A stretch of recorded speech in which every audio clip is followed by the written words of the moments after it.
They're not living up to their end of the bargain, or they're not moving forward. They're lacking direction, they're lacking purpose, and they're struggling, right? And maybe they're not going to school or taking those classes when they said they would. They keep flunking out. They keep not doing their work. Maybe they're not showing up to work. Maybe they're not getting a job. Maybe they're not paying for things. They're not helping out if they're still staying in your home. They're stuck. They're staying up all night. They're avoiding things, and you can tell that they're struggling, but they're not moving forward, right? And so, what most people do, what most parents do in that situation, is they increase the pressure, right? Or they make the pressure known. The conversation is, hey, you need to do X. You need to get a job. You need to do this. You need to take care of this. And the pressure will increase. And eventually it comes to some sort of time frame or deadline. And that might be naturally already there. Like, hey, if you don't get your work in by this time, you're going to flunk out of the semester, right? Or if you don't show up to work, or if you don't fill out those applications, then something bad's going to happen. Or maybe the parents have created a deadline. You need to pay us rent by this time, or you need to start paying for your own insurance or your own thing by this time. Right? There's some sort of deadline. There's pressure that's applied. But what happens? Well, not enough. Right? There's inaction. Your son is not living up to what he needs to do. And sometimes the parents are really worried that their son is not going to hit the mark. He's not going to meet that goal, whatever it is. Or sometimes they just know it, they can see it, right? And sometimes their son has said, I'm not going to do it. And so it kind of comes to a head, right? And a lot of times the worry is it's going to be a crash and burn scenario. A lot of parents will tell me that's uh, where we're worried that they're going to get further in debt, right? They're going to ruin their credit. They're going to flunk out of school. They're going to hate themselves. They're going to, and the parents are really worried about the consequences, and so they do something to fix the situation in the moment. And I call that rescuing, right? It makes perfect sense, right? I'm not putting judgment, right? It's a tough spot to be as a parent. Like, do we let them crash and burn? Do we risk them their low self esteem and that getting even worse, them dropping into depression? Or do we intervene? Do we do something about that? But it is a form of rescuing, right? One more chance. We'll pay for it this time. That type of thing happens. And the idea is okay, we bailed you out. We fixed the situation. Now you need to appreciate this and see the seriousness of this and get it together. Do what you need to do. And promises are made, conversations are had, and there's new deadlines, there's new expectations.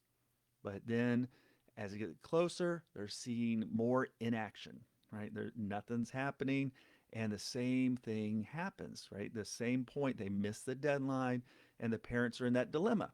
Do we rescue? Do we hold firm? What do we do here? But a lot of times, parents they do fall into that rescuing at some point, right? Maybe they took the hard road, but it didn't work, right? Their kid, they did crash and burn. They had the consequences. They flunked out. They got fired. They missed their appointments, whatever it is. And the parents are like, well, that didn't work, right? They're still not motivated. In fact, they're in a worse place. So now we need to soften the blow. We need to try something. And I see parents, I kind of visualize, like the ping pong ball, just the parents are bouncing back and forth. Do we take the hard approach? Do we rescue? Do we take the soft approach? What do we do? Nothing's working. But here's the thing: as that cycle goes on, uh, the relationships suffer. Right? The adult child, the older teen child, is becoming less confident in themselves. They don't want to deal with this anymore. They get resentful when the parents put the pressure on. The parents are getting resentful. They're getting tired of this. Conversations go from planning and strategizing to arguing. And pretty soon, nobody wants to even talk to each other, right? As soon as there's a mention about an expectation or anything, it's either a shutdown or a blow up, and it gets to a really bad place where families get really stuck. And sometimes it becomes so volatile, we worry about someone doing something extremely rash. That's where, unfortunately, I see some young adults, they become so depressed and desperate they get to the point of becoming suicidal, or others they rebel and they push out. I've seen physical altercations in families where they're putting hands on each other. It gets to a really bad place. That is what I want to talk about. I want to talk about that cycle and how we move out of that cycle. Now, I thought the best way to do that is to talk about what I actually do with families in those situations. Um, and because they're really at a place where they haven't figured out how to successfully talk this through. So they need some help, they need some guidance. So this is what I do. First of all, yes, I might meet with a young adult, um, or the teen or whatever alone to understand them better. I might meet with the parents by themselves to understand what's going on a little bit better, especially if it's complicated or there's a lot of conflict. But what I really want is everyone in the same room, right? Because we want to be able to have a conversation, and a successful conversation. You're going to hear me say that so many times. I'm going to push the importance of learning how to communicate with your stuck child, and how to do that. So here's what happens.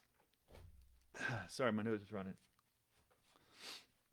we, I get the family together, and a lot of times they want to jump right into the same conversation. They want to talk about pressure, right? And what I mean by that is, let's, now that we're all together, we have a captive audience, we're all looking at each other.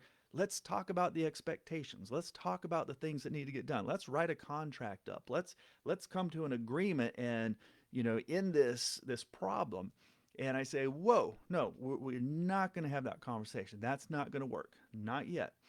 We're first going to talk about your relationship. We're going to talk about your connection. And we're going to talk about the fact that you love each other, you care about each other, you want the best for each other. You actually are wanting the same thing if you think about it, right? Parents, you want your son to be successful, you want him to be have purpose and direction and confidence and taking action and moving forward and launching into his life. And for the young adult, he wants that too. This young man, he wants to feel confident. He wants to feel in control, and a sense of autonomy, and he's doing it and moving forward, right? You want the same thing. You might have different ideas how to get there, but you're all on the same page. You're all in this together. And we really focus on remembering the love, remembering what's at the core of those relationships, and talking about that, and getting the family to feel the love, if you will, right? And then once we're connecting, uh, and everyone's feeling okay, yes, we are on the same page. We do care about each other. We want the same thing. We're same team here. They tend to want to get right back into the original conversation. Now that we're on the same page, let's talk about how to get things done. Let's talk about how to pay these bills or get back in school. And I'm like, no, we're not having that conversation yet, right? Because we don't understand why your son got stuck. We don't understand why this happened. So let's talk about this. And we spend some time understanding what happens in those moments when it's time to fill out applications. What happens when it's time to wake up and go to classes or go to work? What's happening with you when you're getting invited to do something, or you have an opportunity and you freeze and you run or you avoid or you sabotage? What is happening with you in those moments? Right? Are you anxious? Right? Are you just feeling completely overwhelmed? Are you worried about failing? Do you feel like you don't know how to handle these moments? What's going on in those moments? We really want to understand with some empathy. There was a young man I was talking to, the same conversation with the family in there, and he opened up about what we would technically call or clinically social anxiety, right? But he had an extreme fear that he was going to do something or say something around other people, especially peers, people his age, that was going to embarrass him, was going to make him look stupid, and he wouldn't know how to handle it. And it was very, very intense. And the parents, they knew he was anxious, but they didn't know what went on in his mind, right? He had these whole scenarios that he was thinking, these whole stories of what was going to happen and how he was going to not know what to say, and everyone was going to stare at him, and then he was going to say something stupid that was connected to or not connected, and then it was going to be, and he would just dream up these whole things, and the more he would think about it, the more anxious he would get, and he just could not go out that door because he was so worked up. And parents had no idea it was that severe, and they certainly didn't know what to do about it, right? So we needed to understand, right? Because if you don't understand why your son is stuck and not moving forward, eh, nothing's really going to move forward, right? You got back to the connection, but you don't understand. So we got to have that conversation. And when we have a better sense of understanding, uh, families will also try to pivot back to um, uh, what's the contract? What's the thing that we're going to do? How are we going to work on this behavior? Right? They're like, all right, let's fix this. And I say, not yet. And sometimes, often it'll even happen from the young adult in that situation. They'll say, you know what? I know I need to do this. I'm going to do it. I'm going to go back to school and I'm going to take all those classes, or I'm going to get a job and I'm going to do this. And I'm saying, wait, that we haven't figured it all out yet. It's great you're motivated, but there's still more we have to talk about. Or that's where I see a lot of parents go into back into rescuing, um, where they're like, oh my gosh, we didn't know that you were struggling with anxiety that much. We didn't realize that you had been treated that way, or we didn't understand this. You know what? We're going to give you more space, right? You just need to work on this, and we're going to back off, and no pressure, no expectations. And I'll call that out too. He said, we don't want to overpressure. We also don't want to rescue. They still have to move forward. Your son still has to move forward. But when we understand, we can get into the next part of the conversation that I lead families into. And say, okay, you're connected, right? You're feeling love and care and on the same team. You have a better understanding about what's been happening and why this is falling apart. You need to know how to have loving, encouraging conversations and techniques for when it's actually time to do something, right? When you're actually taking these steps. There needs to be a way where uh, you understand your son's really anxious. How can you encourage him? How can you support him? What would feel loving? A statement of maybe like, hey, we're here for you. We care about you. No matter what happens, you've got a safe place here. Go out there and try your best. You can do hard things, right? Would it help for us to uh, talk with you a little bit? Would it help? And sometimes it's very practical things. Would it help if I, came and gave you a call, or we gave you a text in the morning, or what would be loving and supporting? And when you feel like you can't do this, how can we step in? How can we encourage? I think you get the idea. You've got to come up with that. So if you're that way of encouraging and supporting when it becomes difficult, right? When they're really struggling. So you connect, you get on the same page, you feel the love, you understand what's going on, and then you understand of like how can we support you when it gets hard, when it's difficult, right? And then we're almost ready to start working on stuff. But this is where a lot of times, and I'm not being minimizing or making fun of the families I work with, not at all. I'm trying to point out that You see a lot of the same patterns because everyone wants success, right? And that's what I see. They're always pushing for, uh, let's get the job, let's get the money, let's fix this thing, and it makes sense. But that's a lot of what's happening. They're missing the other steps, the parts of the process. So that's where I'll see families are like, okay, and like I said, sometimes the young adults do this too. They say, all right, I'm going back to school. I'm going to take 5 classes and I'm going to get all A's and all this kind of stuff. Or I'm going to go get that job. I'm going to work 2 jobs. Or the parents are like, okay, yeah, we've had all these goals and let's get them done. And it goes to too much pressure. I tend to put a stop to that right away and say, hey, that didn't work before and it's too much right now. We need to break this into smaller steps. Now, we can still have the big goals, right? Uh, go get that degree, go get that training, go get that job, pay that thing off, move out on your own. All that's good. But think of it this way: what is going to happen in a day, like tomorrow? Or what is going to happen in a week, right? How much is reasonable to accomplish? That's what the discussion needs to be about. Not the big picture, but what are we going to do this week, right? You're going to go to school. You want to go back to school. You want to go sign up for those classes, learn that skill, whatever it is. What are the next steps?